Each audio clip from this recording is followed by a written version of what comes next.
Dis-moi Guillaume, est-ce que tu te rappelles la première chose qu'on a faite quand on nous a proposé de parler de ce beau sujet? On a dit non, puis on a dit oui, et on a rajouté le point d'interrogation. Pourquoi est-ce qu'on a rajouté un point d'interrogation? Parce qu'en fait, pour nous, le sujet, c'est pas d'opposer l'ingénierie système à l'agilité, c'est plutôt d'essayer de vous expliquer, pas démontrer ce qu'on va faire jusqu'à là, mais d'essayer de vous expliquer ce que ces deux méthodes peuvent s'apporter. Parce que pour nous, on pense vraiment que ça peut s'apporter. Et j'ai adoré la table ronde d'avant, parce qu'il y a plein de liens qu'on peut faire sur les enjeux quasiment. Du coup, qui sommes-nous? Je vous présente Guillaume, ici présent. Aujourd'hui responsable délégué de l'agence de Lyon, mais avant ça, il a travaillé sur plusieurs projets, que ce soit des projets faisant appel à l'ingénierie système ou des projets agiles. Donc, qui de mieux pour parler de ces deux sujets? Et j'ai l'honneur, le privilège d'être accompagné de Serge, qui est le directeur de l'agence Kaizen Lyon depuis 6 ans, c'est ça? Bientôt 7. Et j'ai cherché longtemps une blague à faire, mais comme c'est mon directeur, finalement j'en ai pas fait. Voilà. Ça viendra peut-être après. Je baisse ma main. Ah. Parce que comme ça, on sert cher collègue lointain. Bonjour à vous d'ailleurs. Vous n'entendez pas. Ok. Si on posait un peu le cadre, et si tu nous expliquais ce qu'était la l'agilité, même si je pense que tout le monde sait ce que c'est. Alors, ouais, moi j'ai la partie facile. L'agilité, on va pas la détailler, c'est pas l'objectif. Juste 2-3 points clés qui seront ensuite utiles pour la présentation. Donc c'est avant tout de la collaboration entre les personnes de l'équipe, mais aussi avec ce qui gravite autour. Un rythme avec des itérations, des livraisons précoces. Une ouverture au changement avec le fait d'accepter ces choses-là.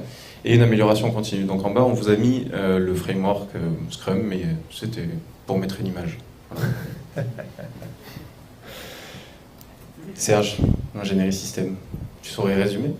Je vais essayer de résumer ça. L'ingénierie système, déjà, ce n'est pas gérer des infras, gérer des mises à jour de système, c'est pas ça. L'ingénierie système, c'est une méthode qui vient du monde de l'aérospatial, de la défense, de l'automobile, qui vise à concevoir, développer, valider, gérer des systèmes complexes. Quand je dis système complexe, c'est des systèmes qui ne sont pas uniquement à base de soft.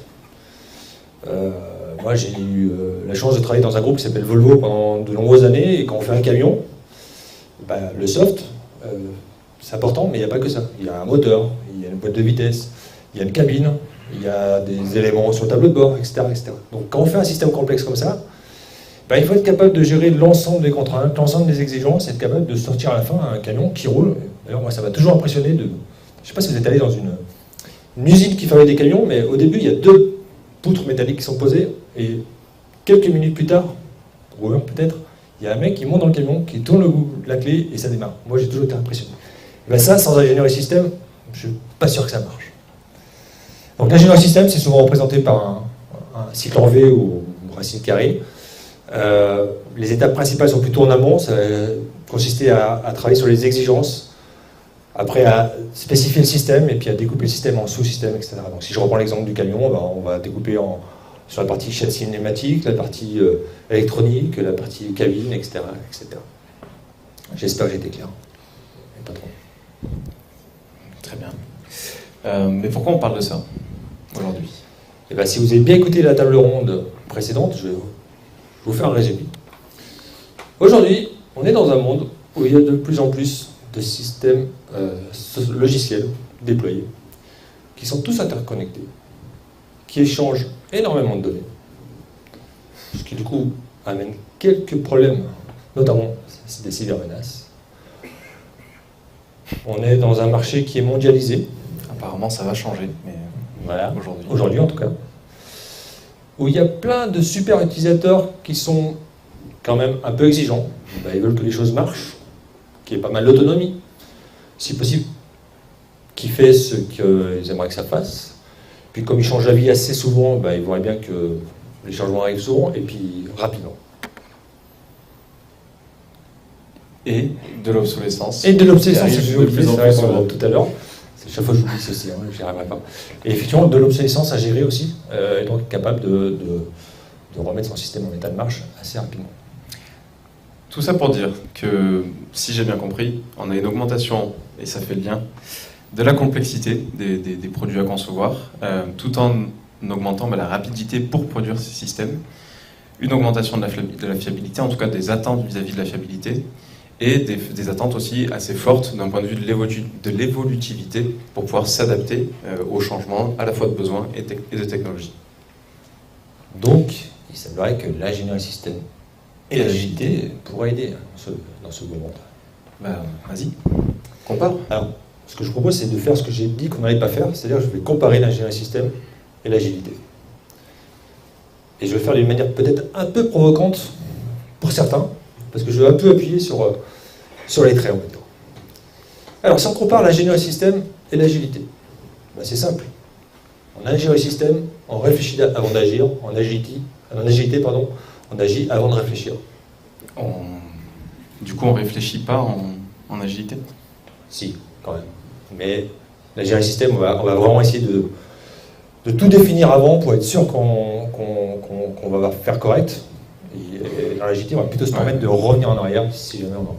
Faut enchaîner, je pense. Non, on a le micro, on continue. Du coup, l'ingénierie système, elle va plutôt être centrée sur le produit, alors que l'agilité, elle va plutôt être centrée sur l'humain, sur le fait que l'équipe travaille ensemble. Bon, l'ingénierie système, on l'a déjà dit, système complexe. L'agilité, c'est plutôt des systèmes à logiciels prépondérants. L'ingénierie système, on va chercher à tout prévoir. L'agilité, on va plutôt être flexible et être capable de se remettre en cause, voire de revenir en arrière pour faire les choses autrement. D'un côté, on va plus être sur la recherche de compromis, de l'autre côté, de recherche d'efficacité. Il y en a un qui a un processus un peu contraignant, l'autre, c'est une méthodologie légère. Quand je dis légère, c'est que c'est pas léger dans le sens on s'en fout, c'est dans le sens pas trop contraignante. Dans un cas, ça va plutôt être séquentiel, cycle en V, l'autre c'est l'itération, vous le savez tous. Et puis d'un côté, on a des exigences Système, et de l'autre côté, un backlog. c'est pas tout à fait pareil. Mais dis-moi, Guillaume, je suis sûr qu'il y a quand même quelques points communs. Effectivement. Du coup, on retrouve un certain nombre de principes en fait, qui sont partagés à la fois par l'ingénierie système et l'agilité. Cette volonté d'avoir une multidisciplinarité dans les équipes, une volonté de coopération très forte, à la fois au sein de l'équipe, mais aussi avec ce qui gravite autour. Et puis les deux mettent au cœur de leur stratégie la satisfaction client. Peut-être d'un point de vue un petit peu plus large, côté ingénierie système, mais en tout cas c'est très, très présent. Et puis la partie remise en question, qui est très connue en agilité, puisqu'on a la notion de rétrospective en fin de sprint à chaque fois, donc c'est institutionnalisé. En ingénierie système, ça fait partie des piliers dans ce qu'on appelle le penser système, donc c'est l'étape où on est dans la conception. On incite, en tout cas les personnes, à changer de point de vue et à se remettre en question pour surtout ne rien oublier. Donc il y a matière, quand même. Tout à fait. Allons au cœur du sujet. Si on regarde maintenant quelles sont les tendances, c'est-à-dire qu'est-ce qui est fait côté ingénierie système pour essayer de tirer profit de l'agilité. Et ben du coup, bon, c'est pas une grande surprise parce que c'est peut-être la différence la plus fondamentale entre les deux. Donc côté ingénierie système, on est en ce moment en train d'essayer de rendre ça beaucoup plus itératif. Après, tout le monde s'accorde, et après il y aura des exemples de projets en cours, mais tout le monde s'accorde pour garder une phase de conception qui soit quand même relativement proche de ce qui se fait aujourd'hui en ingénierie système, à la fois pour avoir des exigences, un backlog, une architecture qui soit un minimum mature, pas trop non plus, sinon on est plus agile. Et puis cette volonté d'introduire de plus en plus de flexibilité, donc à plein de niveaux, que ce soit dans l'architecture, dans le besoin. La volonté d'utiliser de plus en plus les modèles, c'est déjà le cas dans l'ingénierie système, mais on a une tendance qui veut qu'on aille plus dans cette direction-là. Et puis forcément, si on commence à paralléliser les activités, il va falloir mettre en place des points de synchronisation entre les différentes équipes. Et aujourd'hui, ce sujet-là est loin d'être mis dans un coin. En tout cas, aujourd'hui, on a l'INCOSI qui est la référence internationale sur ces sujets d'ingénierie système, avec l'AFIS qui est son pendant pour la France. ils ont carrément du coup mis dans leurs objectifs pour la vision 2030 cette volonté de rendre plus agile l'ingénierie système.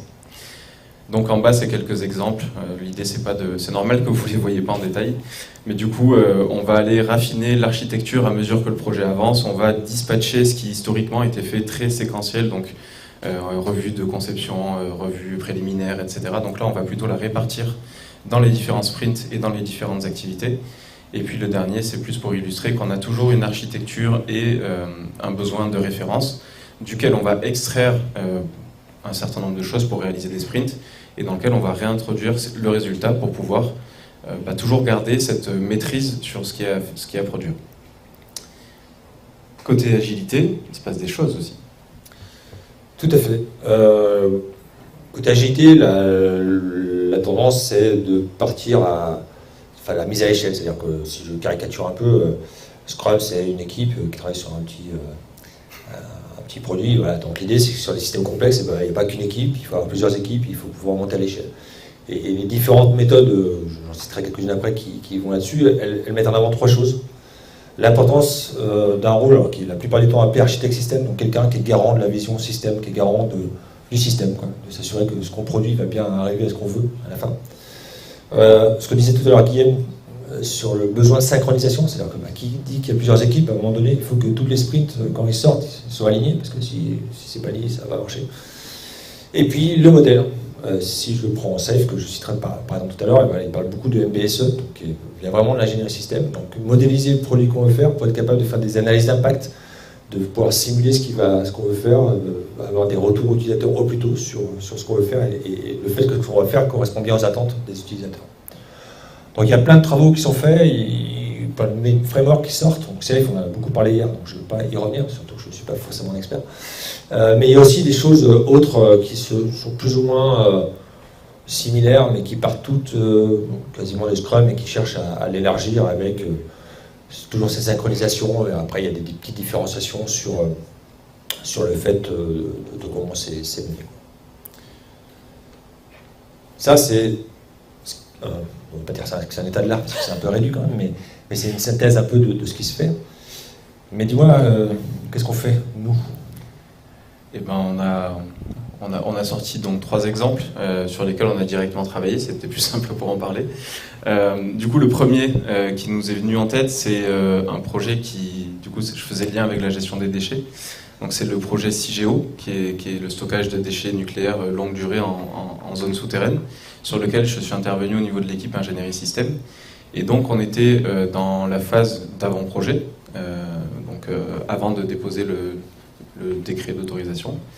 Et l'enjeu qu'on avait, c'est que la phase de construction, d'exploitation, voire même les autres phases qui arrivent après, était dans plusieurs dizaines, centaines d'années, donc avec une énorme inconnue à la fois sur la partie technologique, puisque ce qui existe aujourd'hui n'existera peut-être plus lorsqu'il va falloir le mettre en œuvre, ou des nouvelles technologies qui pourraient ouvrir des horizons en termes de besoins, mais aussi d'un point de vue géopolitique. On en a parlé, moi je l'ai connu, en 2 ans, changement d'élection, on a pris du retard, donc il y a une certaine inconnue. Donc en fait, c'est un projet qui, de fait, était fait dans les plus pures règles de l'ingénierie système, forcément, mais qui, de par cette flexibilité quasiment obligatoire, s'est orienté sur comment introduire de la flexibilité à la fois dans la structuration du produit, à la fois au travers d'exigences qui imposaient un certain nombre de flexibilités.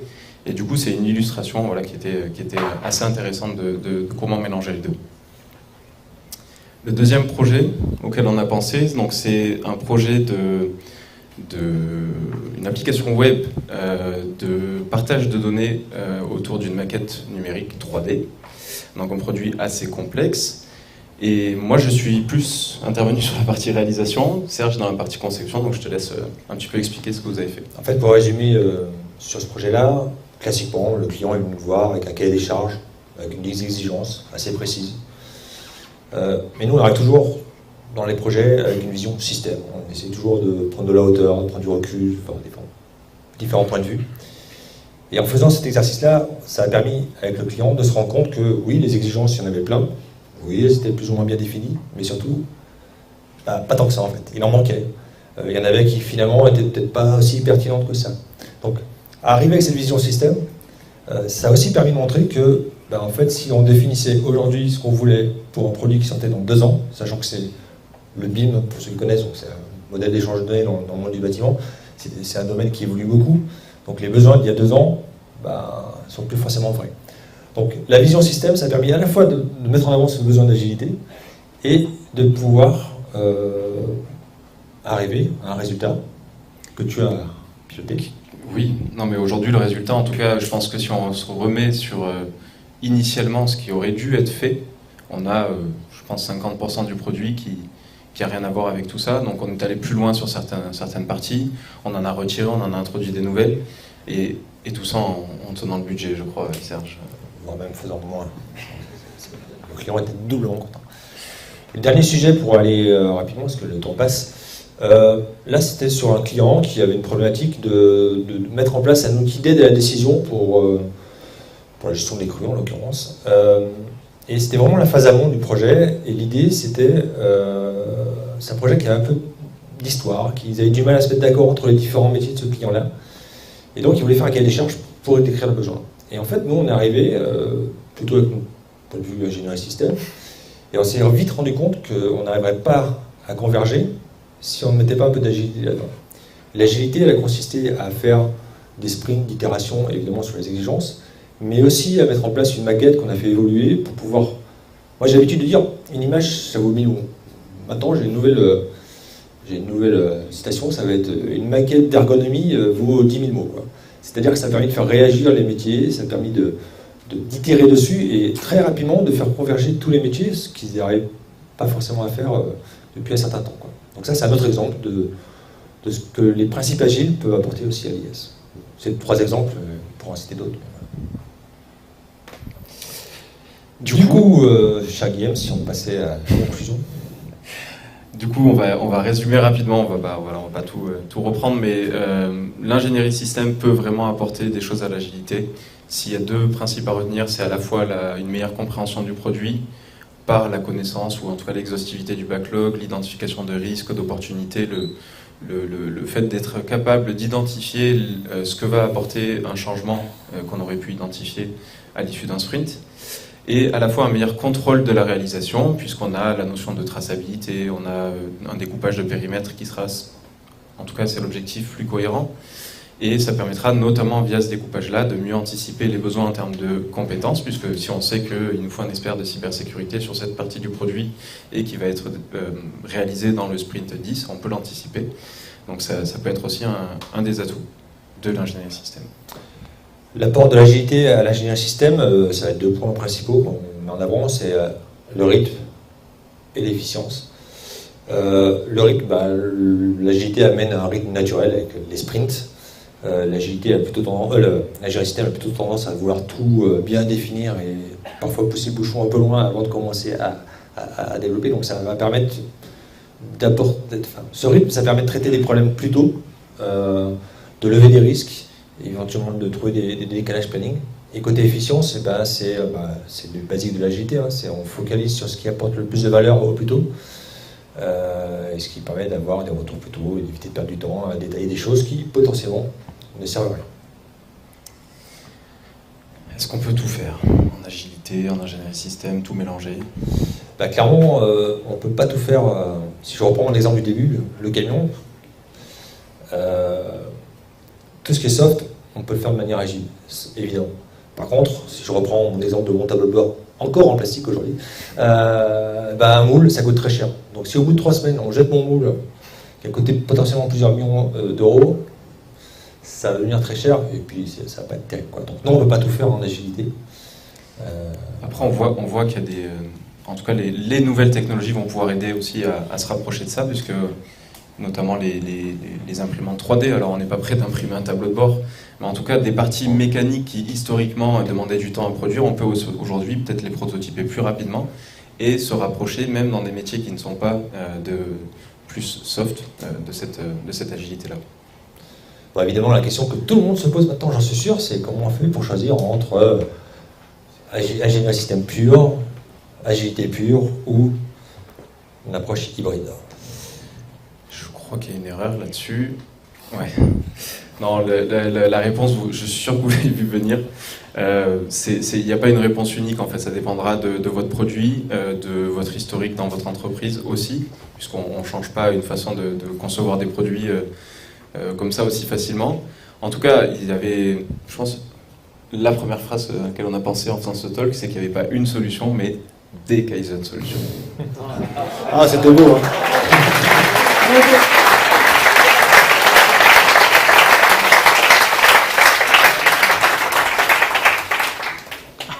Si vous avez des questions, Guillaume est là pour y répondre.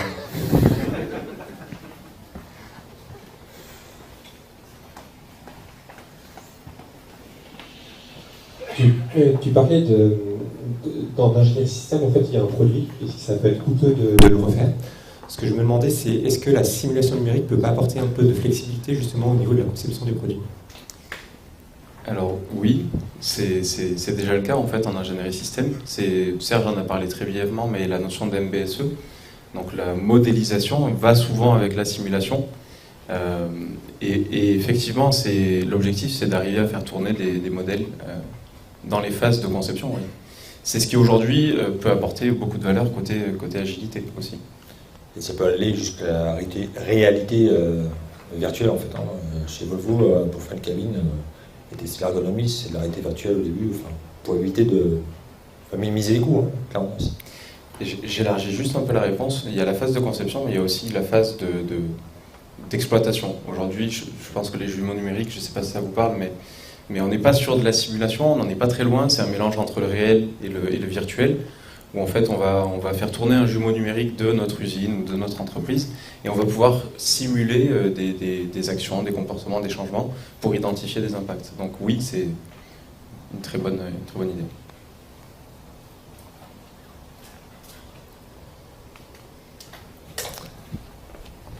Ça, je le sentais bien. C'est pour toi, Samir ?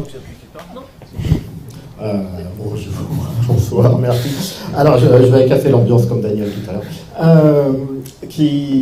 Alors, ça fait au moins 7 ans que Philippe, il essaye de m'embarquer dans l'ingénierie système et l'agilité, et que ça coince toujours. Et moi, j'ai l'impression que l'ingénierie système a des avantages. Par exemple, on veut faire un moule qu'une seule fois parce qu'il coûte des millions. Ok, c'est une approche. L'agilité a des avantages et des inconvénients, d'ailleurs, etc. On va peut-être aller plus vite, on va valider plus vite des hypothèses, comme dans le dernier exemple que tu donnais. Et je suis convaincu depuis un paquet d'années maintenant que d'essayer d'avoir les avantages de deux côtés, c'est une connerie. Et que ça ne marche pas. Donc, je pense que le risque d'essayer de mélanger les deux, c'est de dégrader en fait l'agilité si tu ramènes de l'ingénierie système dedans, et de dégrader l'ingénierie système si tu amènes de l'agilité. Par contre, il y a des gens qui ont fait des trucs, quelqu'un qui s'appelle Joe Justice, qui a travaillé il y a une dizaine d'années sur une problématique de faire une voiture avec une idée d'agilité. Il a cassé des codes. C'est-à-dire qu'il a accepté qu'on n'ait plus certains bénéfices de l'ingénierie système. Il a complètement cassé les codes. Aujourd'hui, il fait la même chose chez Tesla et SpaceX. Enfin, il travaille beaucoup avec Elon Musk sur le manufacturing, sur la production, ce qui scotche tout le monde, parce que tout le monde pense depuis des années que c'est le Lean qui est le standard fabuleux, bien fait, bien sûr. Voilà. Et il est en train d'imaginer aussi des choses différentes. Et je crois que c'est ça. Attention, pour moi, de ne pas essayer d'améliorer un truc en espérant avoir les deux bénéfices. Je pense que ça ne marche pas. Je vais rebondir sur l'exemple de Tesla, parce que c'est aussi un sujet qu'on avait un peu abordé chez Volvo. Alors, je ne suis pas un expert des Tesla, mais moi, ce que j'ai compris de Tesla, c'est mon interprétation, hein, c'est que Tesla, ils ont construit des voitures qui avaient une capacité beaucoup plus élevée que ce qu'ils exploitaient sur les premiers véhicules, mais par contre, ils ont mis en place toute une capacité pour enrichir leurs véhicules et être capable de les mettre à jour facilement et les développer. Si je prends l'exemple de chez Volvo, tout à l'heure on parlait de services, voilà. Chez Volvo par exemple, à un moment donné, on a imaginé se dire, moi je suis un chauffeur de poids lourd, je fais tous les jours Lyon-Marseille, j'ai besoin d'une certaine configuration de mon moteur. Par contre, le lendemain, je dois monter, moi je suis de Lyon, je ne suis pas de Grenoble, je ne connais pas le nom des montagnes, mais je veux monter en haut d'une montagne, et j'ai pas besoin de la même configuration. Donc j'ai besoin de plus de puissance, ou j'ai besoin de plus de couple, etc. Et donc je peux mettre à jour mon camion à distance. Et ça, c'est aussi une sorte d'agilité qui n'est pas facile à gérer, qui est aussi un moyen d'y répondre en fait. C'est ce que disait un peu Guillaume sur son exemple CIGEO, c'est qu'on ne peut pas dire que sur CIGEO ça soit vraiment agile. Par contre, il y a besoin d'amener de la flexibilité et donc ça part sur des principes qui sont parfois issus de l'agilité ou pas. Mais par contre, je suis d'accord que 1 plus 1, ça ne fait pas toujours 2, des fois ça fait qu'un demi. Et je complète juste. On s'est demandé en fait qu'est-ce qui ferait que notre talk serait réussi. C'était pas forcément de dire il y a une méthode à suivre, hein, mais en tout cas c'était au moins d'éveiller les consciences. C'est-à-dire qu'aujourd'hui, je pense que la plupart sont dans des approches agiles, et de vous sensibiliser à avoir ce recul et cette vision système, c'était l'un de nos objectifs. Après, on ne disait pas forcément les méthodologies, parce qu'on pense méthodo souvent outils, pratiques et autres, mais déjà ouvrir en fait l'esprit, et côté ingénierie système, si vous en faites, en tout cas, c'était nous on avait notre challenge, c'était que vous acceptiez un peu plus l'inconnu, la flexibilité, voilà. Donc c'était pas forcément de vous donner voilà toutes les clés.